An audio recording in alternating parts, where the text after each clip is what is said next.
Welcome back from the break.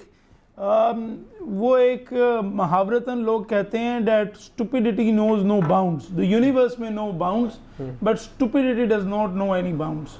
और political feelings जो होती हैं ना शायद साहब, उसमें होता ये है कि और जिस वक्त पाकिस्तान में जिस टाइप की पॉलिटिकल पोलराइजेशन है, और जैसी अमेरिका में रही जिस वक्त डोनाल्ड ट्रंप और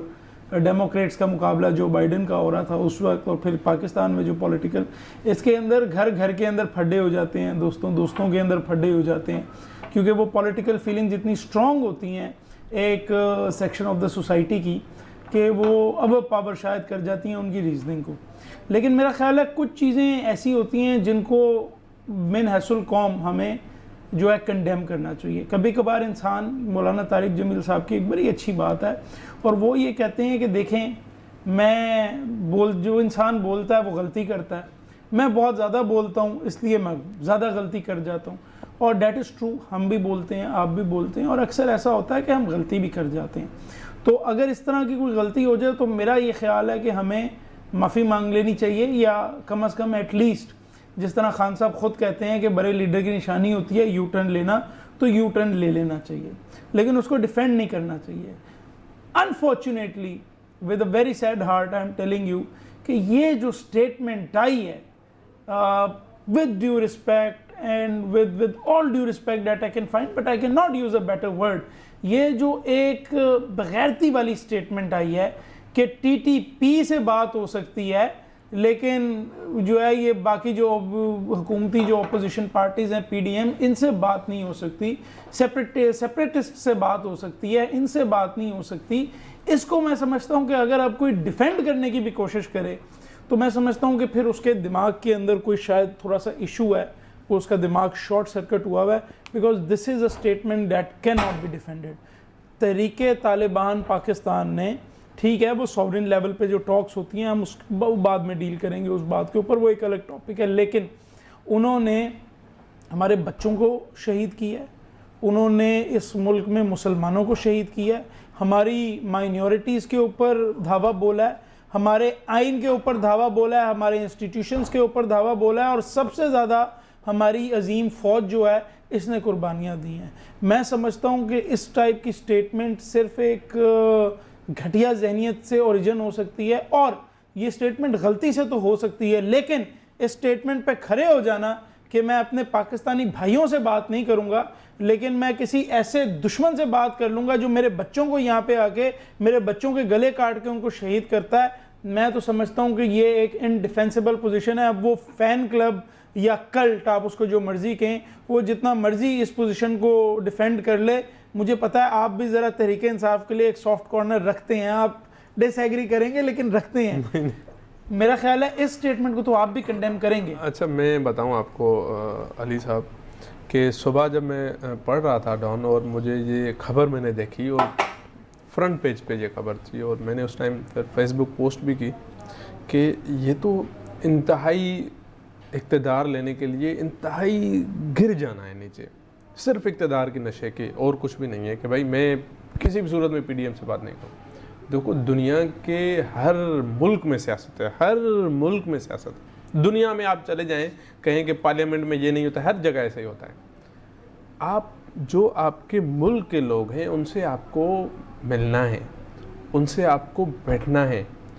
यहाँ आप बात करते हैं ना, अक्सर कहते हैं कि मुफाहमत का बादशाह जरदारी, वो कहते हैं कि भाई वो बात करता है, वो पाकिस्तान की बात करता है, ये करता है, वो करता है। वो अगर 5% करता भी हो, 10% करता भी हो, तो इट शुड बी अप्रिशिएटेड कि यार इस तरीके से मामले हल होने चाहिए, बैठ के बात करनी चाहिए। अब आपको याद है 6-8 महीने पहले जब ये हुकूमत में थे तो उनको कोई नेब का चेयरमैन लगाना था या कुछ हुआ था इस तरह, मुझे याद है कि अपोजिशन लीडर से बात नहीं करूँगा। फवाद चौधरी साहब ने कहा कि जनाब हम तो अपोजिशन लीडर से बात नहीं करेंगे। यार एक चीज़ जो आपको आईनी तरीकाकार है, आइन में लिखा हुआ है कि आपको डिसाइड करना है हुकूमत को और अपोजिशन लीडर को, उनको मुशावरत के साथ ये चीज़, जो चीज़ कानून में लिखी हुई आप करें वो तो नहीं करेंगे। फिर आप देखें, मैं समझ रहा हूँ कि ये जो स्टेटमेंट है ये इक़्तिदार की हवस, ये पाकिस्तानियत की स्टेटमेंट हो ही नहीं सकती। 16 दिसंबर का वाक़या हम चाहे बिना नहीं भूल सकते हैं सर, मेरे बच्चे भी स्कूल जाते हैं, दुनिया के सारे बच्चे हैं, जिस तरीके से हमारे साथ टीटीपी ने किया, जिस तरीके से उन्होंने माना कि हाँ ये जो है ना हमने किया है, कितने बच्चे शहीद हो गए। आज तक जो है ना वो दिसंबर का महीना आता है तो हमें पता नहीं, एक वो अजीब सा होता है। तो हम उनसे बैठ के बात करें जो हमारे मुल्क में अंदर घुस के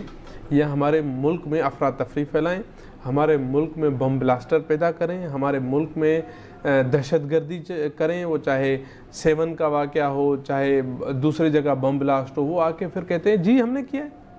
हम उनसे बात कर रहे हैं कि ठीक है, इमरान खान साहब कह रहे हैं कि उनसे बात हो सकती है, जो हमारे मुल्क में ये दहशतगर्दी करें उनसे बात हो सकती है। फिर दूसरा सेपरेटिस्ट,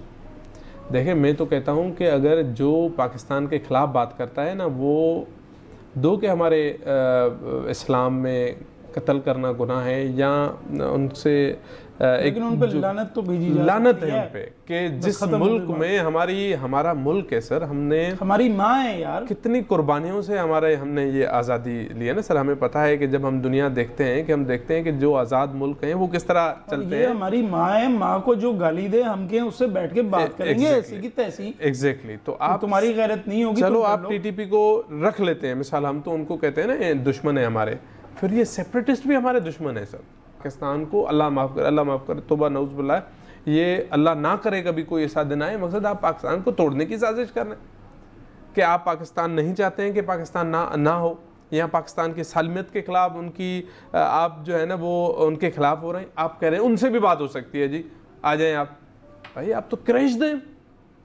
वो आपके बच्चों को क्रैश कर रहे हैं, वो आपके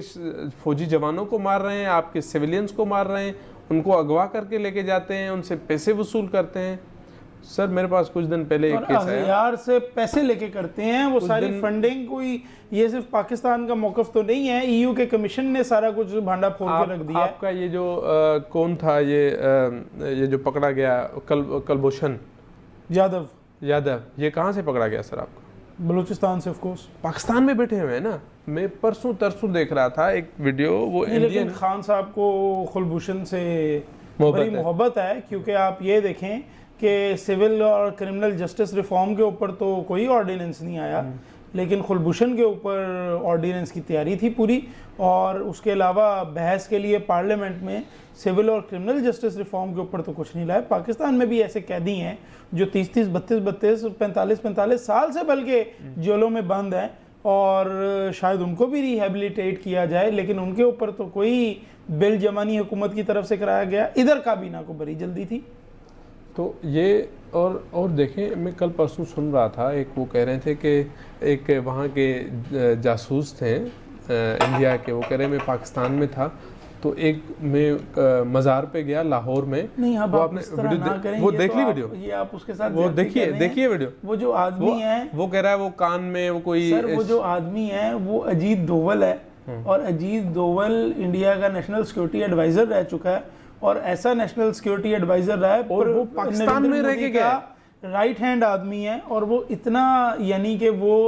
पाकिस्तान को इंटरनेशनल फोरम्स पे खड़े होकर ये कहता रहा है कि मैं आपसे बलूचिस्तान अलग कराऊंगा, मुझे नरेंद्र मोदी ने NSA लगाया इसी वजह से। तो वो लाहौर में बैठा हुआ था ना।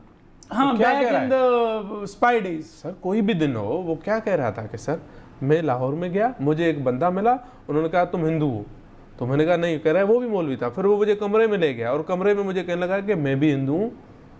और मैं यहाँ पे ये होलिया है मेरा, ये मैं पहन के दाढ़ी बाड़ी रखी है, और मज़ार पे बैठा हूँ जैसे मुझे लोग समझें। तो ये कोई कान की निशानी थी, कोई कान ये